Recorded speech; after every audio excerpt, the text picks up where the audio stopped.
വീട്ടിൽ കാറോ ബൈക്കോ എങ്ങാനും സ്റ്റാർട്ട് ചെയ്യുന്ന ഉടനെ അമ്പാടിക്കുട്ടൻ ചാടി കയറിയിരുന്നോളൂ. എവിടെയാണെന്ന് നോക്കില്ല, എവിടെയായാലും അമ്പാടിക്കുട്ടന് യാത്ര പോയാൽ മതി. അമ്പാടിക്കുട്ടനെ കൊണ്ടുപോകാതെ എവിടെയെങ്കിലും പോയാലോ പിന്നെ അന്നേരം തുടങ്ങുന്ന കരച്ചിലായിരിക്കും, ഒരു രക്ഷയും കാണത്തില്ല. അച്ഛൻ കാറ് സ്റ്റാർട്ടാക്കിയോ ചാടി കയറി ഇരുന്ന് എനിക്ക് ടാറ്റയും പറഞ്ഞിട്ട് പോവുകയാണ്. ഞങ്ങളിന്ന് ദച്ചൂസിന്റെ സ്കൂളിലേക്ക് പോവാണ് കേട്ടോ. അത് പുതിയ സ്കൂളാണ്. പഴയ സ്കൂളിൽ എല്ലായിടത്തും സ്റ്റോപ്പില്ലാത്തത് കാരണം അമ്പാടിക്കുട്ടനെയും കൊണ്ട് ദച്ചൂസിനെ വിളിക്കാനും തിരിച്ചു വിളിച്ചുകൊണ്ട് വരാനും ഒക്കെ ഉള്ള ബുദ്ധിമുട്ട് കാരണം ഞങ്ങൾ അവിടെ നിന്ന് മാറ്റിയിട്ടുണ്ടായിരുന്നു. അപ്പോൾ ദച്ചൂസിന്റെ സ്കൂൾ ബസ് നിർത്തുന്ന സ്റ്റോപ്പിൽ ഞങ്ങളുടെ വീട്ടിൽ നിന്ന് കുറച്ച് ദൂരം ഉണ്ട് കേട്ടോ. അപ്പോൾ അമ്പാടിയും കൊണ്ട് പോകുന്നത് അത്ര വലിയ എളുപ്പമുള്ള കാര്യമൊന്നുമല്ല. അങ്ങനെ ഞങ്ങൾ വെമ്പായത്ത് തന്നെയുള്ള ഓക്സ്ഫോർഡ് സ്കൂളിൽ അഡ്മിഷൻ എടുത്തിട്ടുണ്ടായിരുന്നു. പിന്നെ അവിടുന്ന് ടെക്സ്റ്റും യൂണിഫോമും ഒക്കെ വന്നിട്ടുണ്ട് എന്ന് പറഞ്ഞിട്ട് ഞങ്ങൾ പോയതാണ് കേട്ടോ. നേരെ പാർക്കിലേക്ക് പോകുന്നത് കണ്ട് അമ്പാടിക്കുട്ടന് പുറകെ ഓടി. പിന്നെ എൻ്റെ അമ്പാടിക്കുട്ടന് നടത്തോ ഓട്ടോ ആണല്ലോ മെയിൻ. ഇവിടെ ചെന്നാൽ അവനെ ഒന്ന് ഫ്രീ ആയിട്ട് നടക്കാനും ഓടാനും വിട്ടാൽ മതി.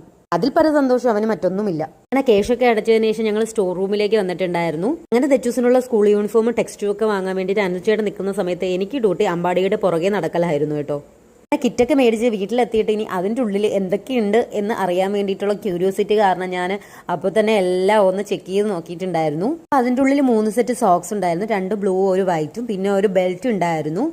പിന്നെ ടെക്സ്റ്റ് ബുക്കുകൾ ഉണ്ടായിരുന്നു, പിന്നെ നോട്ട് ബുക്കുകളും അതിന്റെ കൂട്ടത്തുണ്ടായിരുന്നു കേട്ടോ. പിന്നെ യൂണിഫോമിൽ തന്നെയുള്ള അവരുടെ സ്കൂളിന്റെ ബാഡ്ജും ഒക്കെ അതിനകത്ത് ഉണ്ടായിരുന്നു. ഒരു ഡയറി ഇരിപ്പുണ്ടേ.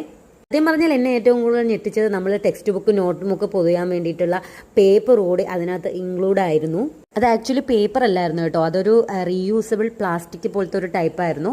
അവരുടെ പേരും കാര്യങ്ങളൊക്കെ വെച്ചിട്ടുള്ളത് തന്നെയായിരുന്നു. നല്ല രസമുണ്ടായിരുന്നു കാണാൻ വേണ്ടിയിട്ട്. കൂടാതെ ഒരു വാട്ടർ പ്രൂഫുമാണ് കേട്ടോ. സ്കൂൾ തുറക്കുന്നതിന് മുമ്പ് തന്നെ എന്തായാലും നമുക്കൊരു ഷോപ്പിംഗ് ഉണ്ടായിരിക്കുമല്ലോ, സ്കൂളിലേക്കുള്ള ആവശ്യമായ സാധനങ്ങളൊക്കെ മേടിക്കാൻ വേണ്ടിയിട്ട്. അന്നേരം ബുക്കും ടെക്സ്റ്റും ഒക്കെ പൊതിയാൻ വേണ്ടിയിട്ട് ഇതുപോലത്തെ ഷീറ്റ് മേടിക്കാം എന്ന് കരുതിയിരുന്നതായിരുന്നു. അപ്പോഴാണ് ഈ ഒരു കിറ്റിനകത്ത് അത് കണ്ടത്. കറക്റ്റ് ടെക്സ്റ്റും ബുക്കും പൊതിയാനുള്ള ആ ഒരു എണ്ണം തന്നെയായിരുന്നു അതിനകത്തുണ്ടായിരുന്ന ഷീറ്റ് കേട്ടോ. പണ്ട് മുതലേ ഞാൻ പഠിക്കുന്ന കാലം തൊട്ടേ എനിക്ക് ഈ വക പരിപാടികളൊക്കെ വലിയ ഇഷ്ടമാണ്. ടെക്സ്റ്റ് ബുക്ക് നോട്ട് ബുക്കൊക്കെ പൊതിയാൻ വേണ്ടിയിട്ട്. എൻ്റെത് മാത്രമല്ല, എൻ്റെ അനിയൻ്റെതും കൂടി ഞാൻ പൊതിഞ്ഞു കൊടുക്കും കേട്ടോ.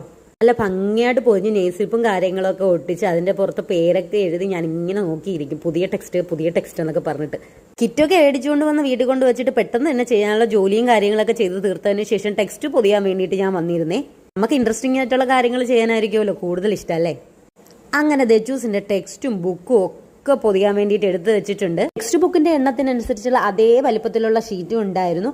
നോട്ട് ബുക്കിന്റെ സൈസിലുള്ള അതേ വലിപ്പത്തിലുള്ള ഷീറ്റും സെപ്പറേറ്റ് ഉണ്ടായിരുന്നു കേട്ടോ. വളരെ ഈസി ആയിട്ട് തന്നെ അത് പൊതിഞ്ഞു വെക്കാൻ പറ്റിയേ. വാട്ടർ പ്രൂഫ് ആയതുകൊണ്ടാണ് മഴ നനഞ്ഞാലും വെള്ളം വീണാലും ഒന്നും പെട്ടെന്ന് കീറിപ്പോകത്തുമില്ല. ഈ ഒരു ജോലി ചെയ്തു വെച്ച് കഴിഞ്ഞാൽ പിന്നെ ഇതിന് വേണ്ടി കിടന്ന് ഓടണ്ടല്ലോ. ഇനി അടുത്തത് പർച്ചേസിംഗ് ആണ്. ഇനി സ്കൂൾ ഓർക്കുമ്പോൾ സാധനങ്ങൾ മേടിക്കാൻ വേണ്ടിയിട്ട് അതിനൊരു പർച്ചേസിംഗ് ഉണ്ട്. അങ്ങനെ ദച്ചൂസിന്റെ ടെക്സ്റ്റ് ബുക്കും നോട്ട് ബുക്കും ഒക്കെ പൊതിഞ്ഞ് ആ ഒരു ജോലി ഭാരം അങ്ങ് തീർത്തു വെച്ചേ.